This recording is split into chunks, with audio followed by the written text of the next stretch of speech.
A atração a seguir é recomendada para todas as idades.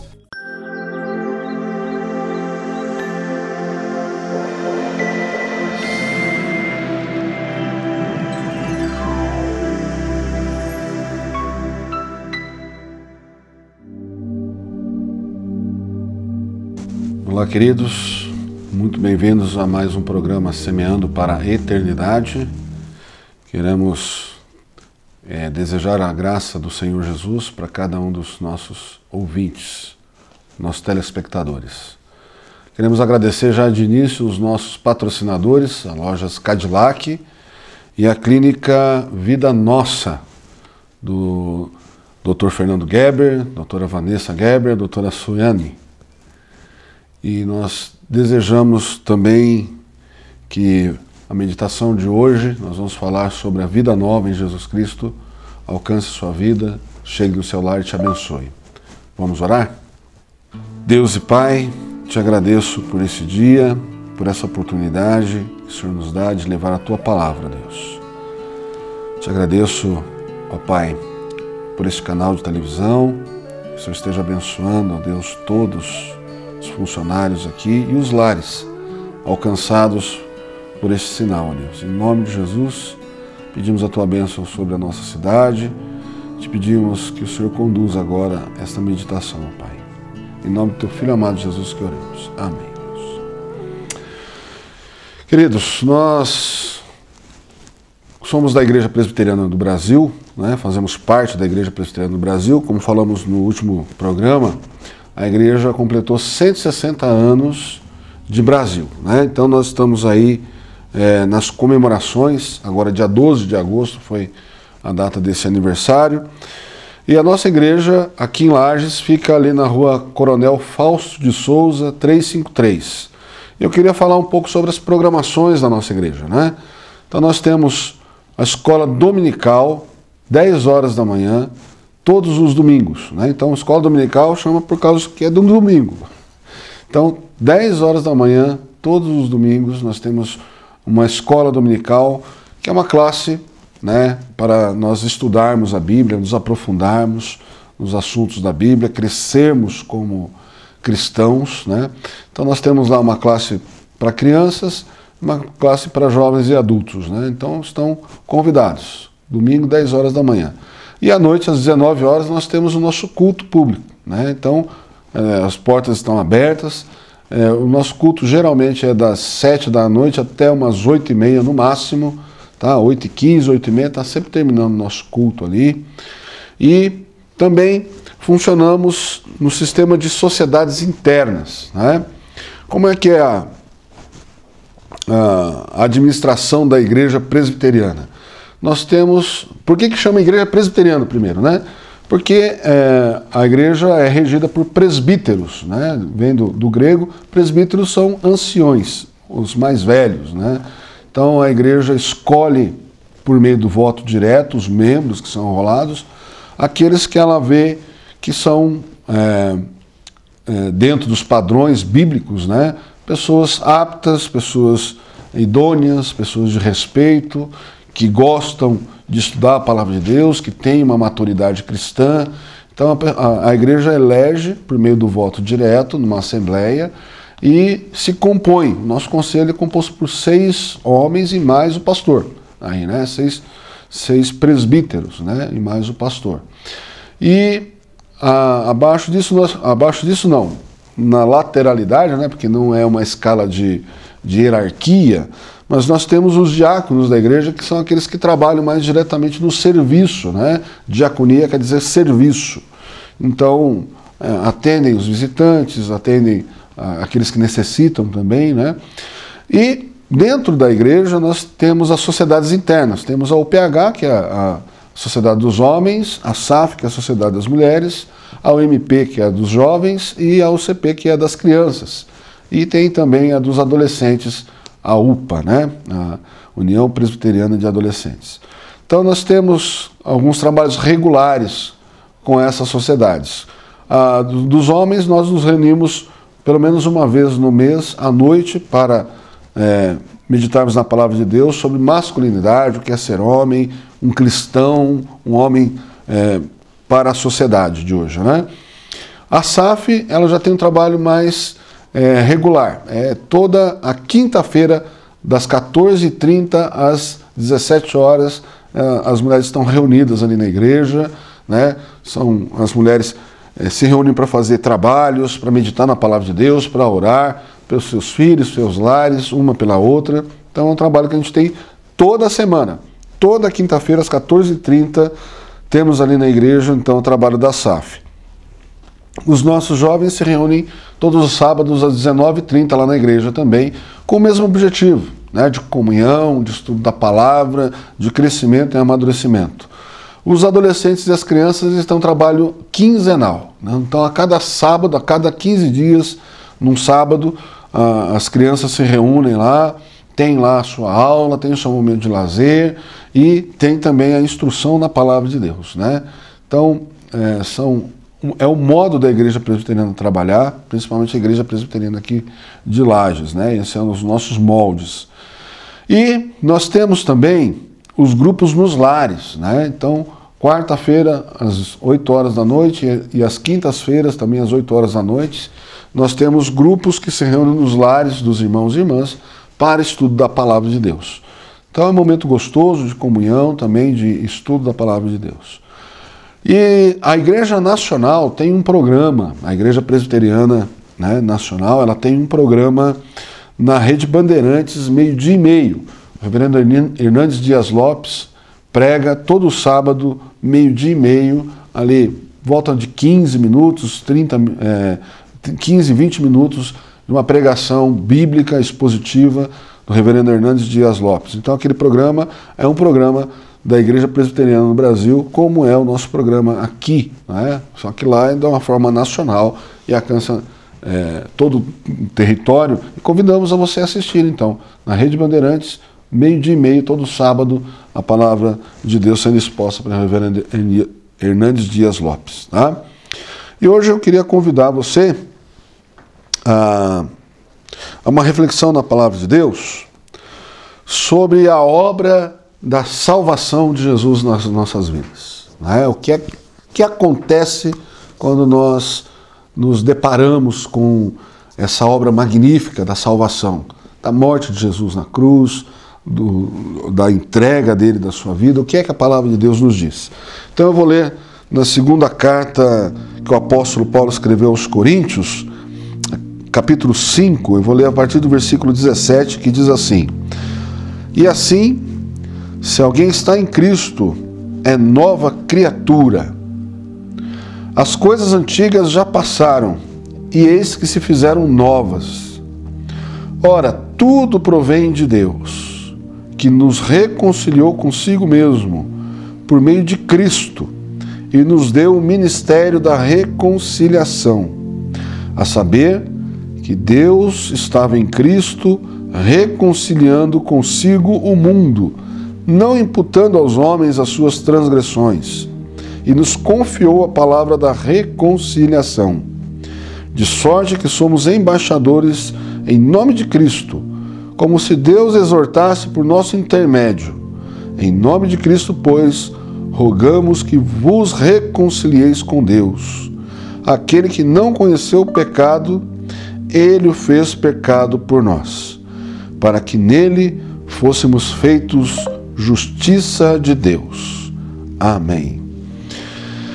Queridos, a palavra de Deus nos traz essa verdade de que se alguém está em Cristo é nova criatura. Cremos que a palavra de Deus nos traz, através do seu Evangelho, a operação do Espírito Santo nos nossos corações. Quando isso acontece, os nossos olhos espirituais são abertos. Nós temos a obra do Espírito Santo acontecendo em nós.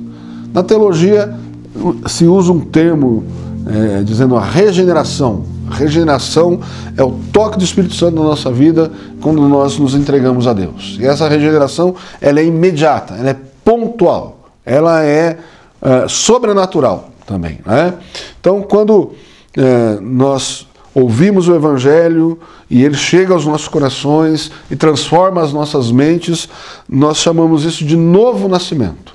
Nós não, a palavra de Deus, né? O Senhor Jesus tem um encontro com um fariseu, né? Com um homem da sinagoga, e ele diz que importa-vos nascer de novo, né? E esse homem não entende essa linguagem, fala assim, mas eu vou voltar para o ventre da minha mãe e tal. Eu estou falando de coisas espirituais. Se você que é um homem espiritual não entende as coisas espirituais, quem é que vai entender, né? Mas quando Jesus fala isso, ele está revelando as coisas ocultas de Deus com relação à salvação, quando nós nos deparamos com ele. E o texto que o apóstolo Paulo está explicando ali, escrevendo para a igreja de Corinto, né? Dizendo que quando isso acontece, nós nos tornamos novas criaturas. Somos uma nova criação em Deus. Por quê? Porque o Espírito Santo fez essa obra no nosso coração, regenerou. Os profetas diziam, quando isso acontecer, vai tirar o nosso coração de pedra e vai transformar em coração de carne. E Deus diz que quando isso acontece, Ele imprime no nosso coração a lei dele, né? Então, nós estamos no mês de missões lá na igreja, então há muita reflexão sobre missões. Inclusive um pastor amigo meu pediu para eu fazer uma declaração, uma reflexão sobre o que é missões, no meu entender, né? Já corroborando um pouco com isso, quando Jesus disse que o Espírito Santo ia descer ali em Atos 1:8, né? Ele diz assim, vocês serão minhas testemunhas, começando em Jerusalém, indo pela Judéia, Samaria e até os confins da terra, né? Então, quando nós encontramos Deus e há a transformação, a primeira coisa que acontece é o nosso coração endurecido, que não busca Deus, que rejeita Deus, ele é transformado num coração amoroso, um coração que pulsa amor, transformado pelo Espírito Santo. Não é nossa obra, isso não é uma capacidade humana de se fazer. O homem por si só não consegue fazer essa transformação. Transformar a dureza da sua impenitência, do seu orgulho. Não, por nós mesmos nós não conseguimos quebrar isso, a não ser por obra do Espírito Santo, mediante a pregação do Evangelho, né? O apóstolo Paulo, na carta aos Romanos, também vai dizer isso, que a pregação, a fé vem pelo ouvir e ouvir a palavra de Deus, né? E quando nós nos deparamos com essa transformação, quando acontece isso, ele está dizendo aqui, as coisas antigas já passaram e eis que se fizeram novas, né?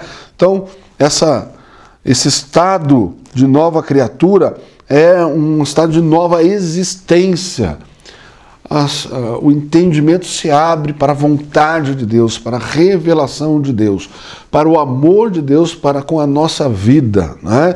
Então, há uma mudança não só no status da nossa vida, mas também nos sentimentos, né? Aquilo que nós conseguimos sentir do que Deus tem para nos oferecer através da revelação da sua palavra. E essa nova existência está declarada aqui. Se alguém está em Cristo, é nova criatura. É nova criatura. Não será nova criatura, né? A regeneração, como eu disse, ela é pontual, imediata, sobrenatural. Não confunda com santificação. A santificação é um processo. E esse processo só termina na presença de Deus. Só alcançamos a plenitude da santificação na presença do nosso Deus. Quando nós formos à presença do nosso Deus, seja no julgamento final, seja na nossa morte, nós não conseguimos a plenitude da santificação aqui. Mas ela é um alvo. Nós começamos a andar de acordo com essa nova existência, de acordo com o desejo e a diretriz da palavra de Deus com relação a essa nova existência, né? Essa nova existência, como disse, houve uma mudança no nosso coração não está mais endurecido pelo pecado, pela nossa desobediência, e quando nós caímos de novo em pecado e desobedecemos, isso nos entristece, não é mais um motivo de orgulho de eu ser pecador, mas é um motivo para eu buscar deixar isso. É um motivo para uma luta, não é mais um motivo de eu me gabar de estar pecando, não é? Você deve ter amigos e amigas aí, se você tem essa luta, né? Amigos e amigas que se gabam do pecado, se gabam de ter traído a mulher, a esposa, né? Traído o marido, de ter feito falcatruas. Isso para o crente não cabe mais, isso é motivo de tristeza, porque sabe que vai contra os princípios de Deus. E quando vai contra os princípios de Deus, vai contra os princípios do Deus que está em você agora, que habita em você. Então essa nova existência ela é um fato. E outra informação que chega muito importante. As coisas antigas já passaram, eis que se fizeram novas. Você pode olhar para o seu passado. Tem muita gente que carrega a culpa do que fez, carrega a culpa dos seus erros. Até apresenta o seu pedido de perdão diante de Deus. E Deus perdoa. Quando nós confessamos o nosso pecado, Ele é fiel e justo para nos perdoar os pecados e nos purificar de toda a injustiça. Está lá em 1 João capítulo 1, versículo 9. Quando nós confessamos o nosso pecado, Ele perdoa. Mas muitas vezes nós não nos perdoamos. Nós carregamos a culpa do passado, dos erros, das intencionalidades. Mas quando nós estamos em Cristo, tudo isso ficou para trás. Mesmo que o inimigo venha jogar na nossa vida, na nossa face, diante da nossa face, fala assim, você era assim, você fez isso. Sim, tudo isso é verdade. Nada isso foi eliminado, mas sim foi perdoado, apagado, esquecido, não é? Quando nós nos entregamos a Jesus. É o grande mistério do Evangelho, né? Essa capacidade de transformar aquilo que foi ruim para nós e agora uma história de testemunho. Quando Jesus falou ali, vocês serão minhas testemunhas, não está falando do que você fez de errado, está falando da vitória de Cristo na cruz, que levou aquilo que você fez de errado para aquela cruz, e Ele venceu aquela cruz ressuscitando. Ele venceu a morte ressuscitando, porque Deus o ressuscitou. Deus o considerou digno de toda a autoridade, porque ele obedeceu até a morte, e morte de cruz, e venceu essa morte. E diante dessa vitória, nessa morte, ele nos diz, no mundo tereis aflições, mas tende bom ânimo. Eu venci o mundo. Eu venci o mundo. Então, queridos, a superação do passado é um fato na vida do cristão. Aquilo que eu fui, que eu fiz, eu tenho plena consciência, eu assumo, mas agora, diante de Deus, perdoado, com arrependimento genuíno, real, esqueça, isso não pesa mais na sua conta, isso foi pregado naquela cruz que Jesus morreu e superou com sua vitória. E essa superação do passado também traz aqui o que Jesus fala, o que o apóstolo Paulo fala sobre uma nova mentalidade. Você teve os seus olhos espirituais abertos. Isso significa o quê? Que agora a palavra de Deus lhe traz conhecimento. E esse conhecimento, essa revelação que nós chamamos, no versículo 8 diz assim, tudo provém de Deus, que nos reconciliou consigo mesmo por meio de Cristo e nos deu o ministério da reconciliação, a saber que Deus estava em Cristo reconciliando consigo o mundo, não imputando aos homens as suas transgressões, e nos confiou a palavra da reconciliação. Então, se Deus está dizendo que tudo provém dele, de agora em diante, as suas atitudes, as suas ações, aquilo que acontecer com você, meu querido irmão, minha irmã, você sabe que provém de Deus.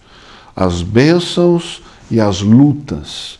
Nós ainda lutamos com a nossa fragilidade humana, ainda lutamos com a nossa desobediência, ainda lutamos com os nossos desejos caídos. Mas Deus nos provê agora que Ele está conosco.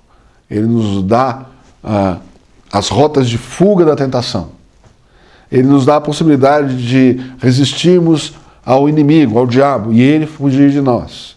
Ele nos dá também a revelação de que tudo na nossa vida tem um propósito. Tudo que você viveu, essa culpa, esse passado e essa transformação que houve, você pode ser um instrumento de Deus na vida de pessoas que passaram a mesma coisa ou coisas semelhantes. E Ele nos chamou para isso. Ele nos deu o ministério ou nos confiou a palavra da reconciliação. Se você acha que o seu pecado é imperdoável, ele está perdoado na cruz de Cristo. Você por você mesmo, eu por mim mesmo, eu não posso nem perdoar os seus pecados do passado e não posso também levar você a esta culpa. Mas a palavra de Deus diz que o meu ministério é da reconciliação, reconciliar você com Deus, dizendo que o caminho é essa cruz, é aonde Ele depositou ali toda a divindade, né? A autoridade, a justiça de Deus naquela cruz. E Deus lhe deu a vitória. Lhe deu a vitória ao Senhor Jesus. Então, tudo provém de Deus. E agora você tem essa nova mentalidade, e agora você tem uma nova vida, e agora você usa o seu passado não como motivo de vergonha, mas como motivo de superação e de uma mensagem testemunhando a obra de Cristo naquela cruz. É isso que eu queria trazer para você hoje, meu querido irmão, minha irmã. A palavra de Deus, o Evangelho libertador do Senhor Jesus. Ele venceu naquela cruz. Não é mérito nosso. O nosso mérito somente está em Cristo. Ele nos chamou, através da pregação do Evangelho, para crermos nele. E esse Evangelho é que nos liberta. Que Deus esteja abençoando o seu lar, esteja abençoando sua família, as suas lutas, e entregue o seu coração.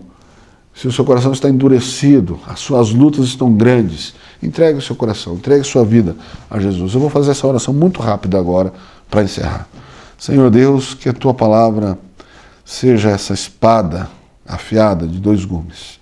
Alcance vidas, transforme, ó Deus, que Teu Espírito Santo toque as vidas, ó Pai, abrindo os olhos espirituais e levando a Tua vida, a Tua vitória, a vitória sobre a morte, sobre o passado, nos tornando novas criaturas, com uma nova mentalidade, usando a nossa história em Cristo Jesus para levar a palavra da salvação aos nossos queridos amados e até aqueles que nós não conhecemos. Em nome de Jesus que oramos. Amém, Senhor. Amém. A Igreja Presbiteriana do Brasil é fruto de uma ação missionária da Igreja Norte-Americana que enviou o jovem pastor Ashbel Green Simonton ao nosso país em 1859, com o profundo desejo no coração de apresentar o Evangelho da graça de Jesus aos brasileiros. Ao longo desses 160 anos de história, o ideal missionário tem se tornado realidade. E a partir do seu compromisso com a integridade bíblica em uma perspectiva teológica reformada e com o propósito de fazer a diferença na sociedade, a IPB tem sido um instrumento usado por Deus para alcançar e transformar a vida de milhares de pessoas no Brasil e no mundo. A Igreja é presbiteriana em cada cidade, com suas escolas, hospitais, projetos sociais e missionários, cumpre a sua missão visando a glória de Deus. Igreja Presbiteriana, há 160 anos evangelizando o Brasil.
cidade, o estado, toda a região, o Brasil e o mundo inteiro num só coração. Pra você o dia todo, muita informação, cultura e arte na expedição. São 24 horas junto com você, política, entrevistas, esporte e lazer. É pra você que vibramos com muita emoção, seja no inverno ou no verão. Pra você, Nova Era TV. Pra você, Nova Era TV. Pra você, Nova Era TV. Só pra você. É pra você que estamos a todo momento, vivendo intensamente cada sentimento. É pra você que estamos em todo lugar. É a vida que acontece, a magia está no ar. Pra você